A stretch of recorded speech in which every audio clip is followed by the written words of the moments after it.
We are live. Hi, this is Don Schmidt, your friendly neighborhood book kahuna, the book kahuna, coming at you on a Google Hangout, which I haven't done a pub talk in a long time. And you see my little stick figure guy, it says pub talk. He's ready.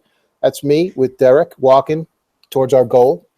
So pub talk is basically the meeting of people that are interacting on publishing topics. And it does not always have to be a publishing topic. You know, it's content. And that's what I'm trying to get across to a lot of people, is that when you are in any type of media, you're producing content. And whatever that vessel is that you're putting it into, that's the transmission point. So if it's a book, it's an ebook, it's a white paper, that's what it is. Today, I have the honor of introducing you to a close friend of mine. Now, the way we met, I actually swiped right. Okay, so that's how Kristina and I actually met. But here is the real deal on Kristina Cook. Okay, she's a lifelong Colorado resident and political activist. She started her political career on the Prop 103 campaign in 2011, and since that time has worked on issue campaigns, hosted Grassroots Radio Colorado in Denver, and the Kristina Cook Show podcast, and most recently has become the state director for the Convention of States Project, a nationwide effort to convene a convention for proposing amendments to it didn't all come through. The Constitution. To the Constitution. And that's Article 5, right? Is under Article 5, yeah. Yeah. Okay. So Article 5 is what we're trying to get changed or have the convention for. Well, Article 5, let's just dive right into that, because I think Go ahead. It's important. Article 5 of the Constitution is how we amend the Constitution. This is the provisions for amending that document. There are two ways to amend the Constitution under Article 5 that the founders gave to us. The first is for 2/3 of Congress to propose an amendment, and that goes out to the states, and then 3/4 of the states have to ratify. The second method, which has never been used, we've used the first method 27 times, okay? The second method has never been used. That's for 2/3 of the states to get together and say, okay, we want a convention for proposing amendments. That convention comes together, they propose amendments, and then those amendments go out to the states for ratification, again, requiring 3/4 of the states to ratify. So it's just two methods of amending the Constitution. The reason why the second one is so important is because it completely bypasses Washington, D.C. And if Washington, D.C. is the thing that's broken, then we've got to get around it in order to affect any change. And that is what our movement is all about. Okay. Okay. That takes us into our line of questioning for today, which is going to. We never said that pub talk was not going to be controversial. I mean, if you're looking for like milquetoast, this isn't the place. So come back some other time. This is where we get into the meat and potatoes of like what's happening. So let's go back in time for a minute here and ask Kristina. So the whole radio, when you got into radio, like how did that all happen? Was that something that you did? Were you into journalism when you were in school, or communications? How did you get into the whole radio gig? It was complete serendipity. I mean, it was being in the right place at the right time. It was not something that had ever been a lifelong ambition of mine, but it sounded like fun when the opportunity was presented. The way that I got to this opportunity is actually through my political activism. I got to know a guy named Ken Clark, who was the host of Grassroots Radio Colorado at the time. And he and Jason Worley hosted that show for 5 years on 560 KLZ. And Ken and I got to know each other, and because he was on the Speakers Bureau for the Prop 103 campaign, and I was the earned media director for that campaign, so we were working together to try to get earned media and get publicity for that issue, which we did defeat that tax increase. 2-1, I believe, was the final count. So Ken and I got to know each other, and in 2014, the station made some changes in the lineup, and they moved Ken to midday. And so he needed somebody to take over Grassroots Radio Colorado, which was the drive time show. And so he and I were talking about it one day, and he's like, well, I'm not sure who to put in. I said, I'd be pretty interested in that if you would be willing. And so I put in an audition. I hosted a show for one night, just as an audition type of show. And then another guy who's also a good friend of mine, Bob Berry, also auditioned. And lo and behold, they gave it to me, which was just fabulous. Bob did a lot of fill-in work for me, and I'm always going to be grateful for that. But we continued to push forward the Liberty talk and the Liberty line all the way up and down that lineup. It was a fantastic lineup. It was me and Ken Clark at middays, and then we had Randy Corcoran on in the mornings, and we were the Liberty lineup. That's the way we build ourselves. So it was a fantastic opportunity to be able to really immerse myself in talk radio, and it was a chance for somebody with zero background in having done that, never having, any formal training or, knowing what all those buttons were for or anything like that. They just sat me down behind the microphone and said, talk. And I said, that I can do. And it was a fabulously successful show. We had a great time doing it. Now, let me ask you this: as Colorado has been a state in turmoil or change, Yeah. Over the years, though, have you seen an increase in listeners, or where on the spectrum does it fall? Is it growing up, or is it going down, or staying steady?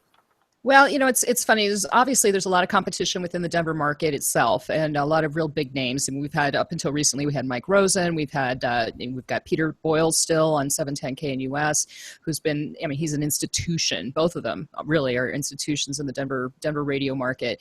We've got some new faces that are coming up though, and that's good. And I think the listenership varies based on the controversy. Unfortunately, if it bleeds, it leads. And so the more controversial, the more people are debating about the right thing to do going forward, the more unsettled things are, I think the more people are going to tune in and start listening to talk radio. So from that aspect, the turmoil that we're experiencing right now is maybe a good thing for Denver radio. And I wish I was still part of it. I'm not obviously on the radio anymore, but it's an exciting time to be involved. And the thing about talk radio is that you really can, you get somebody skilled behind that microphone, you really can move the needle. And that was what we always strove to do as the Liberty lineup, was we were there to affect change. We were there to present solutions and not just talk about, oh my gosh, how horrible everything is, the sky is falling, and, go home. That's not what we were there. We were, okay, so you have a problem with this. Here's a way to get involved. Here's a way to change things. And we really did. We really had a lot of effect on Denver politics and Colorado politics. So that's the thing that is just so fantastically exciting about being involved in the radio, and a great opportunity for the hosts who are out there right now to actually do something real to change the course of this country. And are you seeing that this is happening? Are you getting that feel out there that things are actually going in the right direction? Or, well, I guess that comes down to, question 3, which is as a state. For those of you following along at home. What are we thinking? What are we thinking?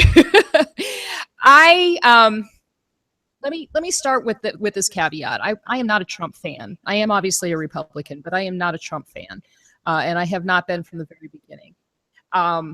He doesn't strike me as presidential in a lot of ways. There's a lot of problems with his candidacy. There's a lot of problems with his campaign itself. And if he would just keep his mouth shut for 2 minutes, we might have a little bit better chance going into November. But I will tell you this. I have been an activist since 2008. I have been involved in the grassroots movement in Colorado, trying to convince people that, yes, Washington, D.C. really is the problem. The federal government has completely overstepped their bounds, and we need to rein them in. And what we're seeing in the course of this election cycle, which is just so completely bizarre and absolutely off the charts different than any other election cycle I've ever seen, is we are seeing a rise of insurgency. We are seeing people actually acknowledging the fact that Washington, D.C., yes, indeed, is broken. And so the Republicans nominated the most outside-the-box candidate they could possibly have found, with the exception of Vermin Supreme, the guy who wears the boot on his head. They really got the guy who is completely out of the box, not part of the establishment, could never be painted. I have my own doubts about what actually goes on behind the scenes, but in terms of how he is perceived by the majority of the American electorate, they wanted the guy who is not Washington. And so as an activist, that to me is actually really encouraging. They finally acknowledged the problem. They finally figured out that Washington is indeed the problem.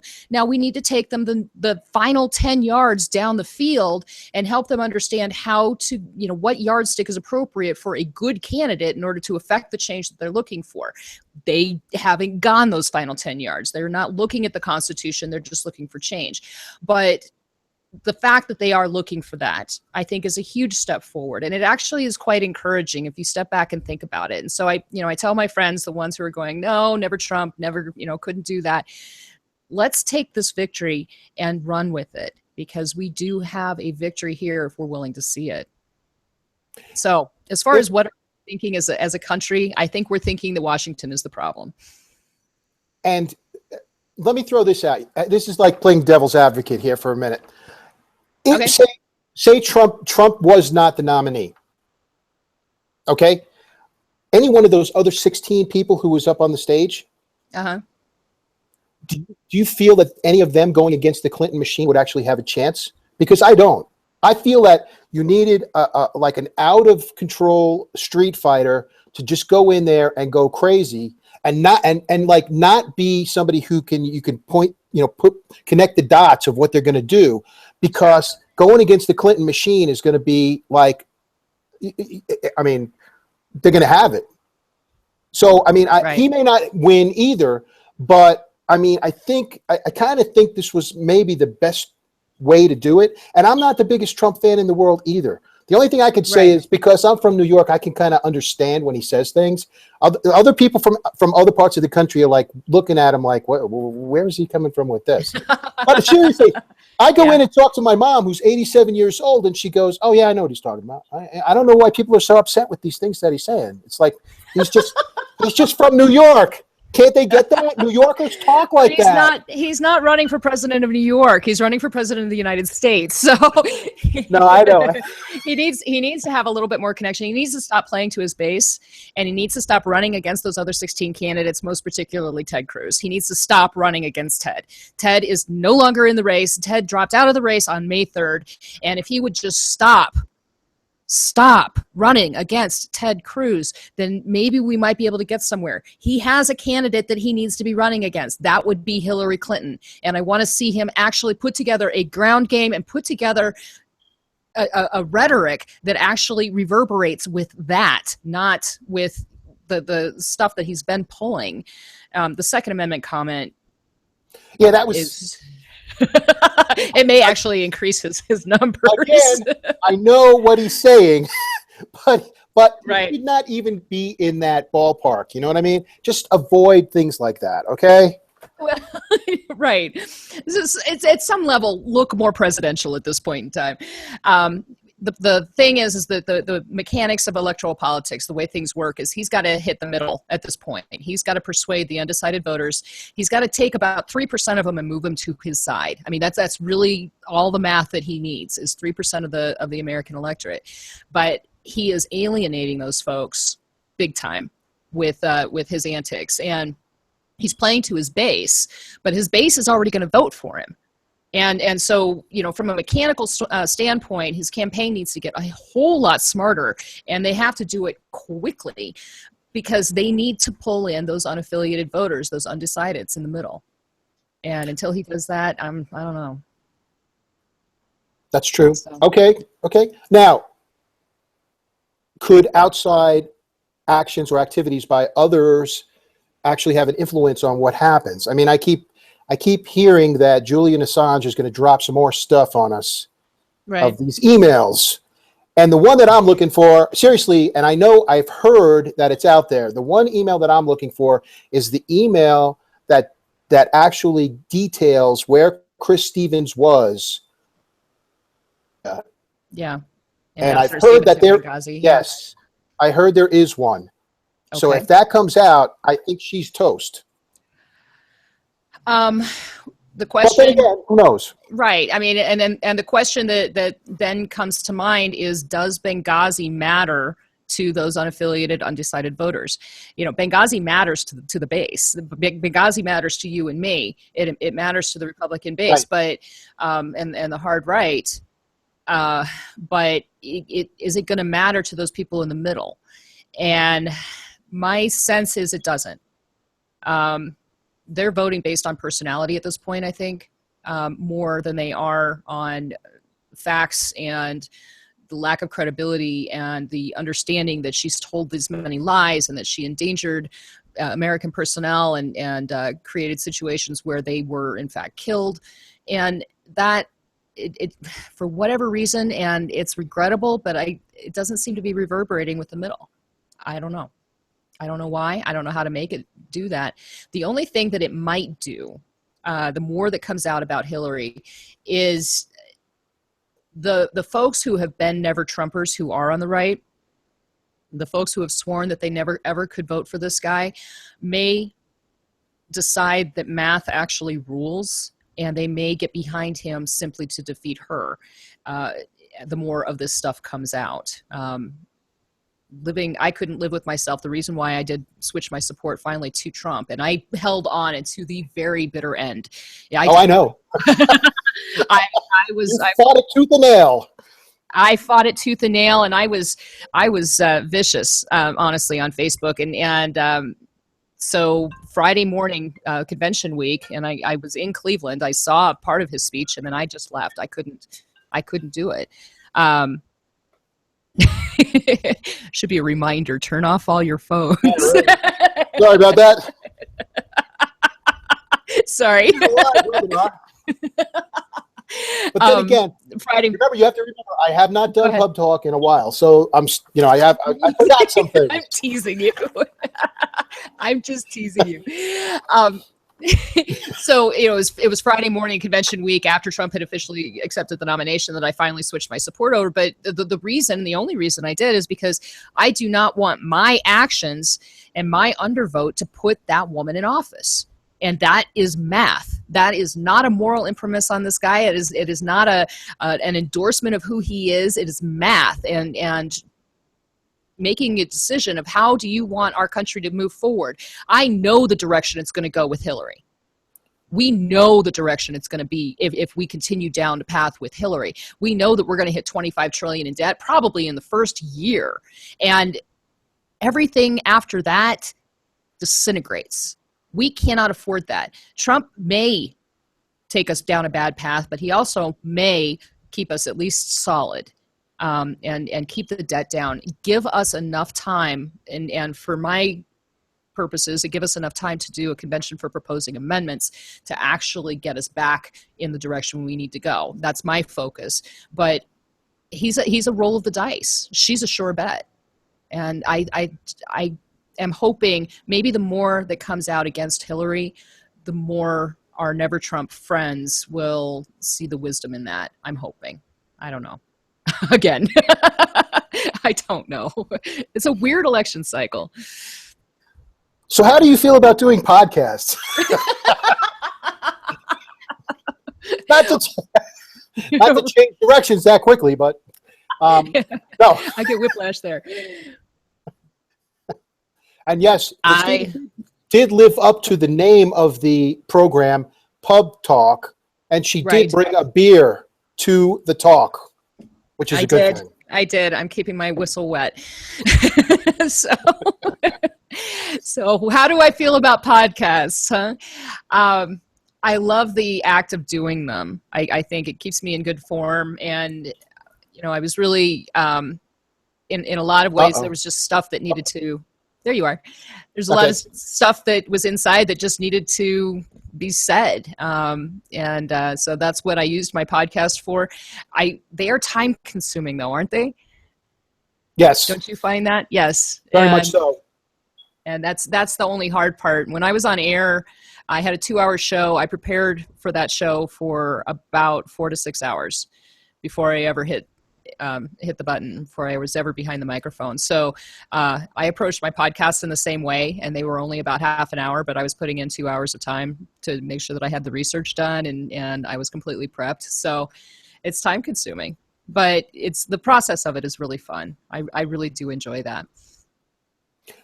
And okay, so it's 5 or 6 hours just to prepare for the podcast, and this is daily?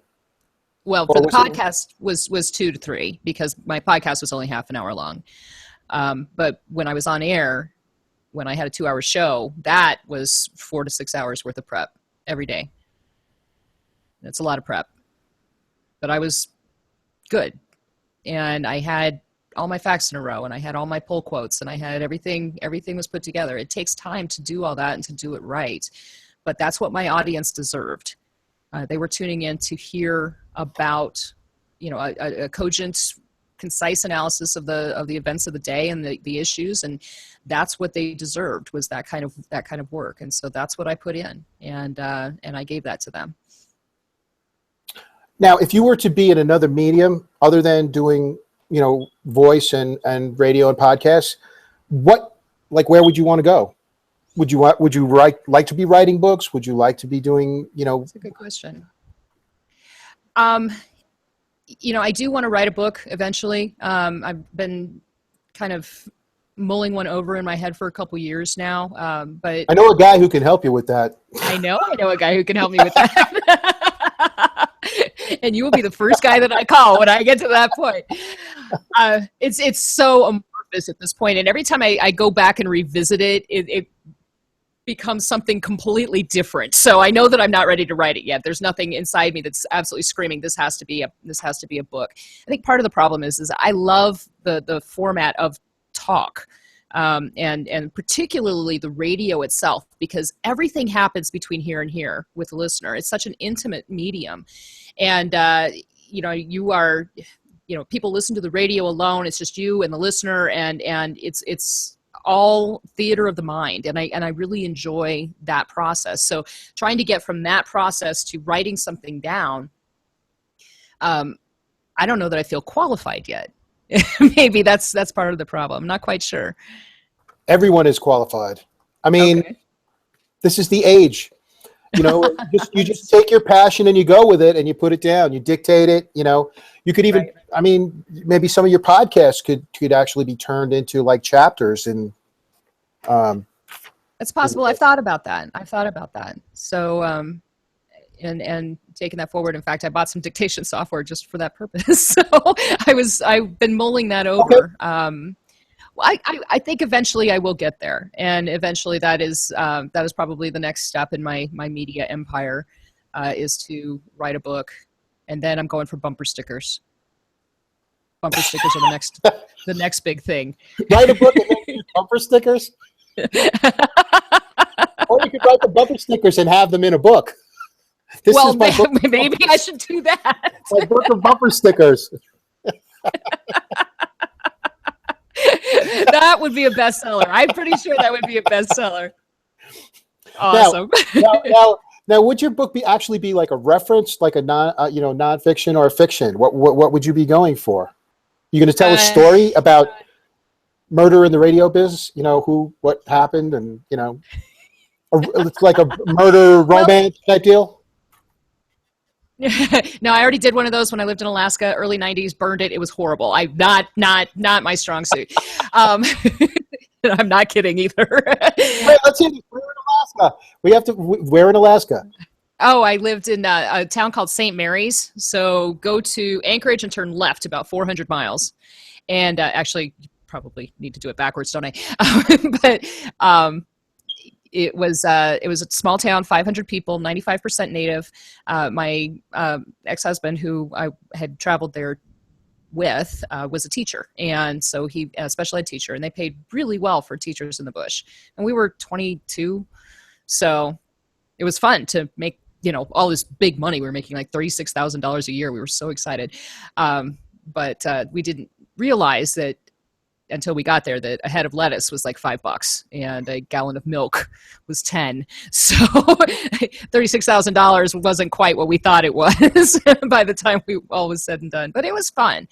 It's an experience that I like to say I'm glad I did, past tense, because I have that experience and not a lot of folks do. But I'm glad to not be there anymore. Did you have like grizzlies and polar bears coming down the street, or is this like northern exposure and kind of deal up there? Or what? I thought it was going to be exactly like that when we moved there. That's exactly what it was. Northern exposure lies. Okay, just so you know, it does not happen. Once the Eskimos got snowmobiles, true story. Once the Eskimos got snowmobiles, they hunted out all of the wildlife within like a 250-mile radius of our town. So the only wildlife I saw in town ever was a dead rabbit that somebody had run over. I mean, that was the only wildlife. Now, up the Andreevsky River, which St. Mary sits on the confluence of the Andreevsky River and the Yukon. Right. And you can go up the Andreevsky, and there is bald eagle eyrie after bald eagle eyrie after bald eagle eyrie. So there are bald eagles all over that area. So that was kind of cool. I saw bear tracks once that we assumed were from a brown bear. Polar bears don't come that far south. So that was the extent of my wildlife. See, this is a book, though. This could be a book. It could be. My Life in the Wilderness. Yeah, I saw a squashed rabbit on the street. Now, I want to just put a disclaimer. I'm not making fun or anything about the rabbit on the, I feel bad for the rabbit. I feel bad for the rabbit too. I just want to make sure that everyone realizes that. But, that's a story. I mean, seriously, who else has a story about living in Alaska? And, I never lived there. Yeah, it's exactly, and I know I've had some really fun, unique experiences and putting those, I don't know, for what I want to do with my life and for where I'm at, the purpose that I was put on this earth. Those stories are fun, but they don't contribute to that. And so getting from A to B, that's what any book that I write has to contribute to saving the Republic. That is why I'm here. And that's probably why I get a little hung up on it every once in a while and not quite sure exactly which direction I should go in. Because there's a lot of folks out there who are trying to do the same thing and they're much better writers than I am. But to get back to the convention again. Sure. If this actually takes place, and I know we're jumping around a little bit, but bear with us, people. Okay. If the convention were to take place, where would it take place, and like what would be the parameters that they would be looking to implement? What are we actually going for? Well, what we're actually going for, the Convention of States, the way that we're approaching this issue is we are getting identical applications passed in all 34 states that are required. The application actually has 3 topics rather than specific amendments. So the 3 topics are imposing fiscal restraints on the federal government, imposing term limits on federal officials, and limiting the size and scope of the federal government. So in other words, you take those 3 things together, and what we're really talking about is federalism. We're talking about elevating states' power and decreasing the power of the feds so that we get back to what the founders originally intended in terms of the balance of power between the feds and the state. And the states. So that's, in general, that's what we're trying to do. Now, on the ground, what that looks like is we pass a resolution in 34 different state houses, or state legislatures. We've got 8 under our belt already in 2 years, and we're just going like gangbusters. We will introduce in, I think, probably 34... math that up on that, 34 to 38 state legislatures this year, almost simultaneously. So this coming session in 2017. So we will be running this resolution as far as we possibly can in as short a time as possible. Now, once those 34 states have passed the application and they have applied to have a convention for proposing amendments, then, and this is pretty much Congress's only role before the amendments are proposed. Congress's only role is to set the time and the place for the convention. So I don't know where it'll be, But that is their only role, and they shall call that once they receive those 34 applications. They don't get any discretion in that. So they set the time and the place. The 50 states send their delegations full of commissioners that they have selected in order to debate about these amendments, and they're only going to be under those 3 topics. Anything outside of that is out of order and will not be considered. There's a lot of reasons for that, and I can go down the technical road with you on that. But bottom line is, all the scholarship that we've looked at says that it will be limited to those three topics. And practicalities. The state legislatures are sending these commissioners to the convention to consider these 3 topics. Those commissioners go and they start talking about something else. The state's going to go, no, that's not what we sent you there for. So come on home. We'll stick you in jail because, faithless delegate legislation, and what you just did is a crime. So, I think that pretty much cuts down on that activity. And then once the convention proposes these amendments through a majority of the delegations, then the states get to vote to ratify. And that's Congress's only other role, is to decide whether or not the ratification will occur by approval of the state legislatures or will occur by state convention. There are only 2 choices. So that's now if the states now if Congress is not happy with the fact that this convention is going to be set up, is the place inside the United States? No. I mean, hear me out here. I mean, they could say, okay, you can have your convention, but it's going to be at midnight on December 24th in Guantanamo. I've joked that they'll put it on Little Diomede Island up in Alaska. My understanding is that the commissioners themselves can then vote to change the time and place. And Congress has to issue the call. Call can be changed. And so the commissioners will decide. We, the states, are in charge of this entire process, really, from beginning to end. And Congress is not. That's the whole purpose for it. It's the whole reason why George Mason said we have to get this in here, because otherwise the states can't get the amendments that are required in order to pull back a tyrannical federal government. And so that's what we're trying to do. In a nutshell. That's a pretty big nutshell, let me tell you. It's like one of those. Successful. I would like to see it happen. I personally. I mean, I support you in this, but I appreciate that. Yeah, it's gonna take a lot, but I hope everything's moving in the right direction so this actually happens. So I believe that it is. Convention of States has an amazing ground game, and a huge part. I have a cat who is a cameo. As a photo bomb. We have an amazing ground game, and we have incredible support from the national level on down. I have about 7,800 supporters in the state of Colorado at this point in time. We're growing that every day. Folks who have signed our petition at conventionofstates.com, have to get the plug in there. Folks who have gone out and signed our petition. We've got hundreds of volunteers who are working the streets and talking to their neighbors and holding coffee clubs to talk about this and inviting me in for presentations, and that kind of activity is happening tenfold all the way across the country, and that's how we've been able, like I say, in 2 years to get it passed in 8 states, and we're gonna see a whole slew of them happen here in the coming session. I think Texas is probably going to be the first one out of the gate this year, after Governor Abbott came out in January with the Texas plan, which was very much an endorsement of what we are trying to do. And it was his version of the amendments that he thought would be good amendments for the convention to consider, that falls under those three topics. And so Texas they have just amazing support down there, and they'll be the first out of the gate. We'll see a few others come through early in the session. We are going to, I'm positive, going to be introducing our resolution here in Colorado. We have some incredible champions in our state legislature, folks who are really 120% on board with this and really helping us out. So it's taken that grassroots and the legislature and getting them together.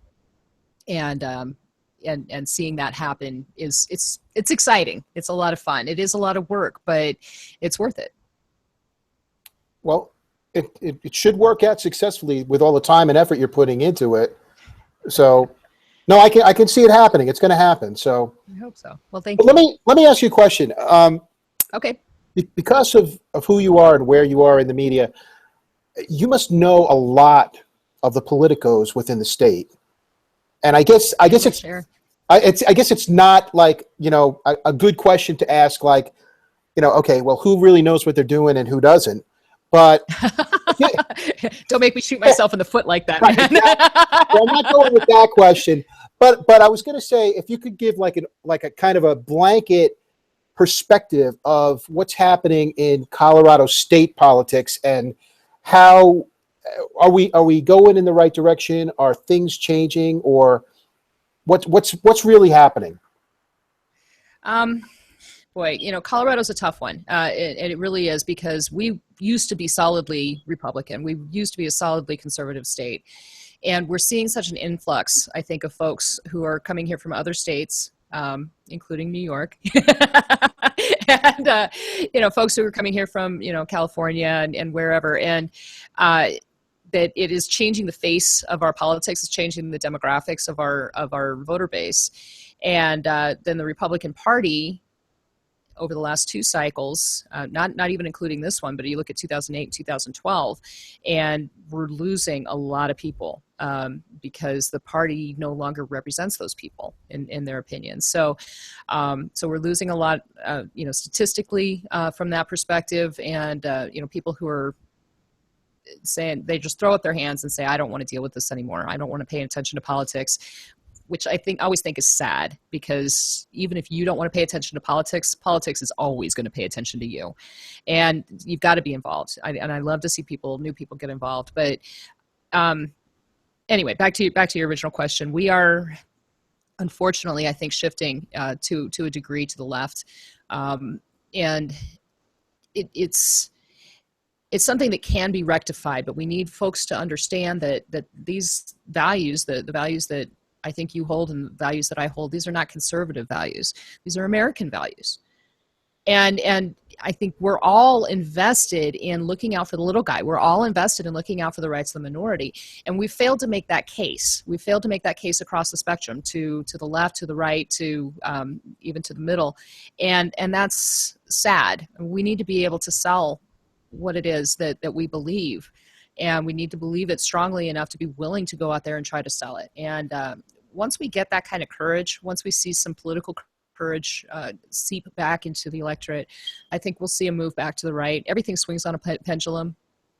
And again, I look at this election cycle, and I do see reason for hope in a very large sense, in terms of folks wanting control over their own lives, folks wanting to not be controlled by others. And I think that's a lot of what we're seeing, even in the rise of Bernie Sanders on the left. And of course, Colorado very much went for Bernie Sanders. I mean, these are people who don't want corruption in politics. They want to control their own bodies. They want to control, all that kind of stuff. They want everybody taken care of, but they want them taken care of. They don't understand, and in a lot of cases, the folks that I've talked to don't really understand the implications of the way that they're wanting them to be taken care of. And so once you start pointing that out, we start to see a lot more libertarian type of sentiment come out of the Bernie Sanders supporters and the Bernie Sanders camp. I'll take libertarian. I would take libertarian. Well, that's a good question. The Gary Johnson, presidency, right. or not, candidacy. I mean, how do you view that? I mean, is he a viable?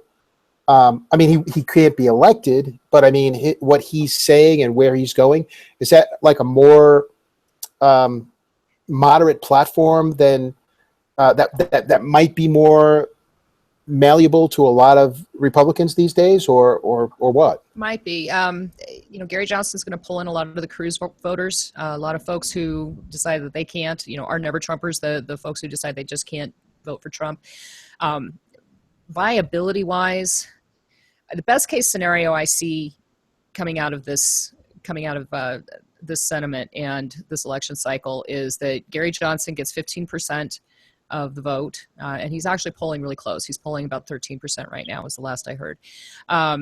Gary Johnson gets 15%, which creates it puts the Libertarian Party into a new status. They're a major party status at that point, and they will be participating in future debates and will be part of all that. So that would be pretty huge. But there's, until we implement a different way to vote, for example, approval voting, and vote for as many as you want, as you want to win, that kind of thing. Until we implement something like that, we're going to see a two-party system. And whether that's the Democrats and the Republicans, whether the Republicans completely self-destruct this cycle and it's the rise of the Libertarians, I don't know. I'm not entirely sure what the future looks like there. But the Republicans are not going to go quietly. The Republican establishment is not going to go quietly, and they'll kick and scream as we've already seen, as we saw at the convention. So it's I'm not even quite sure where I was going with that. But Libertarians. Now, as for Gary Johnson, not my favorite candidate. He's really not. I mean, some of the stuff he says I like, but I hate his foreign policy. I just hate it, and that's why I cannot get behind him. It's too dangerous in my mind. It was the same criticism I had of Rand Paul, the same criticism I had of Ron Paul. It's just too dangerous. So from a personal perspective, I don't know that I can really support him, but I do see a huge uptick in the Libertarian vote. And I really do think that's what's going to happen this cycle. Now, we could end up, if Gary Johnson was in, Colorado would be set because we'd have the wake and bake presidency. I like that. So, we definitely have the Western White House in Colorado. That's for sure. It's on a certain street in Denver where there's a lot of dispensaries. And that's been a fun thing to watch, hasn't it? Oh my goodness. He's very open about it. So it's, hey, okay. He likes to imbibe. Okay. At least he doesn't claim he didn't inhale, Right. I mean. Exactly. Now, how do you feel about what's happening with the establishment Republicans who are, signing off on these things? 50 of us, we're not going to support Trump and all this. Are they really establishment? I mean, if somebody's not even going to, over the years, everyone has gotten into step and supported the nominee. But in this particular cycle, everybody who said they were going to support the nominee all of a sudden says, "Oh, well, I'm not going to vote for him, and I'm not going to," and they sign a petition, and then they even a couple of them said they're voting for her, vote for Hillary. So it's well, I mean, that I hadn't heard. Send me those names. No, Meg Whitman said she's really? She's supporting Hillary. Yep, I heard that the other day. She said she can't support Trump, and I'm like, wow. If you does the word establishment actually mean that you can you're only part of your party until you decide to ditch them and support the other party? Is that? No, I call those people traitors. Personally, that's yeah. I mean, I'm not words on that. Did Susan Collins come out and actually say she said she wasn't voting for Trump, but did she say? I don't know. To be really honest with you, my position as state director, I also have a regular full-time job besides being state director for COS. So between those two things, I'm working about 120 hours a week right now. So I'm not keeping up really very well with the news cycle. I'm trying, but it's in terms of what the establishment is in. Let's talk particularly about Washington, D.C. The way that I see it, there are three types of politicians. There's three types of elected officials. There's the folks who go into politics because they really want to make a difference.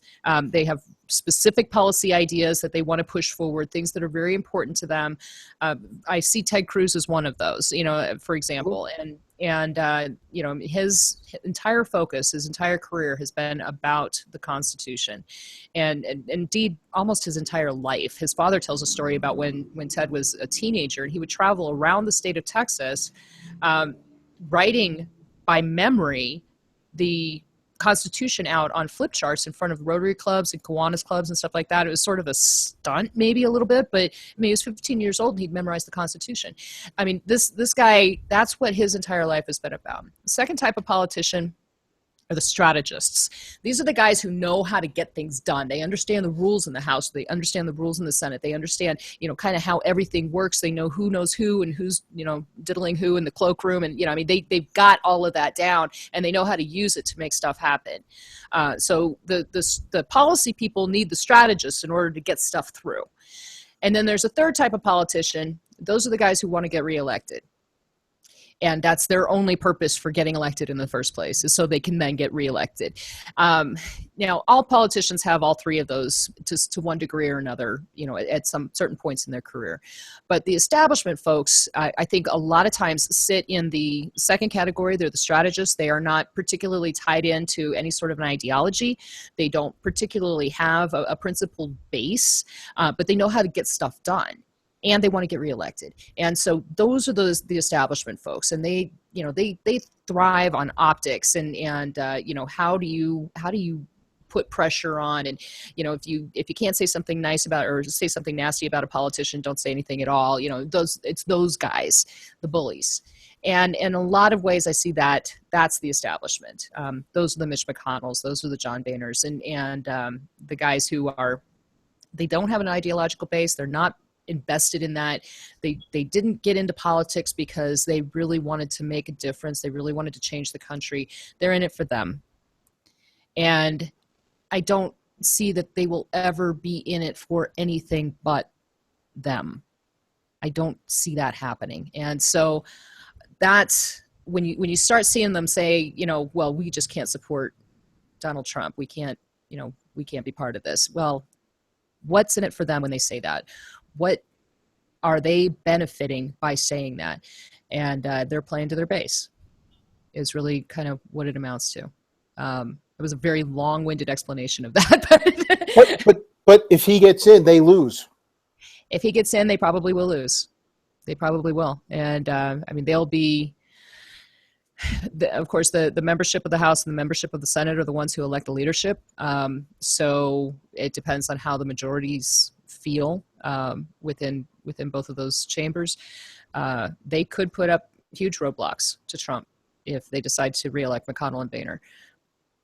But I don't know. It would be a shame. And if they did that, I think if Trump is indeed elected on this wave of insurgency, they would be endangering their future careers if they were to put up those roadblocks. Do you think that there is all these polls we're hearing? Okay. Right. At first, let me put out a disclaimer. Like, we're not saying that we're like heavily endorsing Donald Trump or anything. He's just the lesser of two evils as we see it. Okay. Right. It's like, but the thing is, do you see the possibility that there might be a Brexit going on here? I think there is. I think there's going to be a massive turnout that could be, the polls are going to be completely wrong. I hope so. I really, really hope so, because the polls right now, I was reviewing them right before we came on air. Polls are not encouraging at the moment. The betting houses have 87% on Hillary, and that's very discouraging to me. Now, of course, there's a long time between now and November, so I don't put a lot of emphasis on polls, especially this early. But I think if that's what the betting houses are seeing. And these are folks with a vested interest. This isn't just a phone call. This is, putting money on the line. They really think that she's going to win. And that gives me pause. It really does. There's two wild cards in the deck here, though. Okay? One of them is, when is she going to release her health records? True. Two, Assange with the emails. I think the emails and the health records, because from what I've heard and seen, this woman is not in good health. And we're talking really bad health.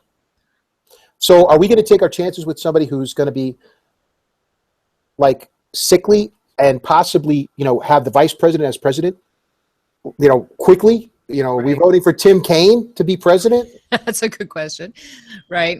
And I don't know anything about him. I need to look at him a little more closely, because you bring up a very good point. If she's not healthy, the question is, how much will that affect the voter base? How Right. much are they paying attention? Well, if they're going to yell about him releasing his taxes, I would be yelling about, hey, let's see your health records. Right. Yeah. Well, I think that she ought to release her tax records too, and Clinton Foundation needs to be investigated, and we need to look at all these interrelated stuff. And I still think Comey needs to come back and recommend to the U.S. Department of Justice that she be indicted for what she did with the emails. But it's all not going to make a damn bit of difference when it comes to the voters. Remember that. Okay, this is a parochial view. I will grant that this is a very, very biased view, and this is the most conservative thing I will say on this entire hangout. Okay, so that's my disclaimer. But I think that in general, on the left side of the aisle, especially when you're talking about the undecideds, you're not dealing with folks who spend their lives in politics, who spend their days, looking through all of the websites and reading all of the mail or all the news and that kind of stuff. They're not those people. They're the folks who come home, they turn on ABC Nightly News, they get their 30 minutes of this is what happened in the world today and how you should think about it, and they never think beyond that. So we're dealing with compared to earlier generations, a largely uninformed electorate, especially on, I think, the left side of the aisle. So whether or not those things make any difference to her base, I don't know. Now, does it make any difference on that 3% that Donald Trump needs to pull in? That's a possibility, but I'm still not sure. I don't know exactly what that makeup is. So, and there's a ton of people out there who just flat out, they look at him, they listen to him, they say he was a reality TV star. I don't want that guy in the White House, period. And, I can understand that. I really can. I can see that point of view. Yeah. The only problem, there's no upside for him to do this. I mean, honestly, if you're a guy who's a developer in New York City and you have $10 billion sitting in the bank and you could be like making buildings somewhere, do you think like being president and making $400,000 a year is really where you want to be? The buildings fall down at some point. Presidency doesn't. It's his legacy. Oh, so you think it's all about like, okay. Yeah, he's not in this to make money. Well, I mean, he may be in this to make money, and I do have a conspiracy theory that I won't even share. But I don't think is in this to make money. I think this is about his ego and his legacy, and he's getting up there a little bit. And to have been a developer is one thing, but again, those buildings fall down at some point, or they get bought, or somebody else puts their name on it, or whatever, and the name of Trump goes away. This is forever. This is forever. As long as our country exists, it is. And so that's what I think it's about, personally. And I'm hoping that his ego won't let him fail. I'm really hoping that. But I don't know. I don't know. There's a lot that I don't know. I keep saying that. I apologize.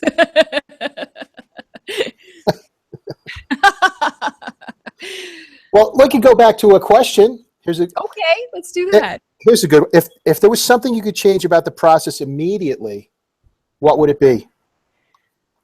What would be your change that would make things go smoother or just I would change the Supreme Court. I would change how those justices are selected, and I would change the fact that they're in there for a lifetime appointment. I would rotate folks in and out on a more or less random basis out of the Fourth Circuit or out of the circuit, the appeals circuit, and put them in there. The effects would be that you can't time your cases in order to get a majority on the case that you need a majority on. Okay, you can't time the case, so you get, I think, a more real result. And the second thing is that every 4 years we select who we want to be president because we are terrified of the Supreme Court, and I want that to stop. want us to be able to select the president based on the merits of that person for that office, not on who he or she will select to sit for the next 30 or 40 years on the Supreme Court. And we've got, I mean, that's exactly what's happening with this. And that's, you know, honestly, in a lot of ways, pretty much the only reason I'm really able to rationalize voting for Trump, because I know that we'll get liberal Supreme Court justices with Hillary. Right. And certainly not originalists, certainly not, you know, replacements for Justice Scalia. And we probably got 3 or 4 appointments coming up during the next administration. So it's a huge deal. But if we changed how the Supreme Court was done, then we would be able to remove that as an effect. And maybe my solution isn't perfect, but I think we need to work through the Supreme Court and figure out how to take that out of the collusion matrix that's happening in Washington, D.C., and figure out a better way to do it. That's a good point. I mean, if that part of the whole big picture was gone, you would have a completely different race. You really would. But it still wouldn't be like one where you'd want to see, you know, Hillary as the president. Right. Exactly. No matter what you do to take off the table, you still don't get to a point where you're like, yeah, let's give let's blow up the government some more and give out some more money. Yeah. She's bad news no matter what, not just because of Supreme Court justices. So, but I think it is a major consideration. It's a major consideration for Second Amendment rights. You know, the Heller decision, which re-established the individual right to keep and bear arms under the Second Amendment. That was the Heller decision out of Washington, D.C. And that was decided 5-4 strictly along party lines. And if the court moved the other way, another Heller would come up and we would lose our Second Amendment rights, and that would be a travesty. And that can't happen. That just can't happen. So right now we've got a 4-4 court, and it's a very, very dangerous place for us to be. It really is. But it's something to remember. Well, right now we're at 3:58, so we've got about 2 minutes left. I was going to give you the floor for any closing comments or anything you'd like to bring up. Well, I just want to say thank you. You're very welcome. This has been fun. This has really been fun, and you know, see myself on the little screen down there. I feel like I'm, you know, a movie. And you get a video record of it on YouTube, and it's all, you know, everything's fine. That's awesome. No, thank you very much. Thanks for starting Pub Talk. Congratulations on starting Pub Talk back up. I'm glad to see this happening, and I look forward to seeing future episodes with some different folks and kind of understanding this whole world of publishing and content creation, and you know, I think it'll be very interesting. So, well, thanks. Thank you very much, Kristina. I really appreciate you coming on and spending this hour with us. And we you know what? We'll try and have you back after the election so we can go through and dissect what happened. Okay. A post-mortem, if you will. That'll be awesome. I look forward to that. And for that one, you could bring a 6-pack. Yes. Maybe a 5th of whiskey or something. Maybe not too soon after the election. How's that? Okay, we'll make it. It'll be 2017 sometime. Thank you so much, Don. I really appreciate it. Thank you, Kristina Cook, for being my guest on Pub Talk. We're out of time here, but I would like to say if you'd like to contact Kristina, I will have some links in the YouTube video when it gets posted, and you can also contact me about any publishing needs you might need or questions or anything in the future. And again, this was Pub Talk for this Friday, and we'll be back next week with another. So until next week, take care. Don Schmidt, the Book Kahuna, signing off for now. Bye-bye.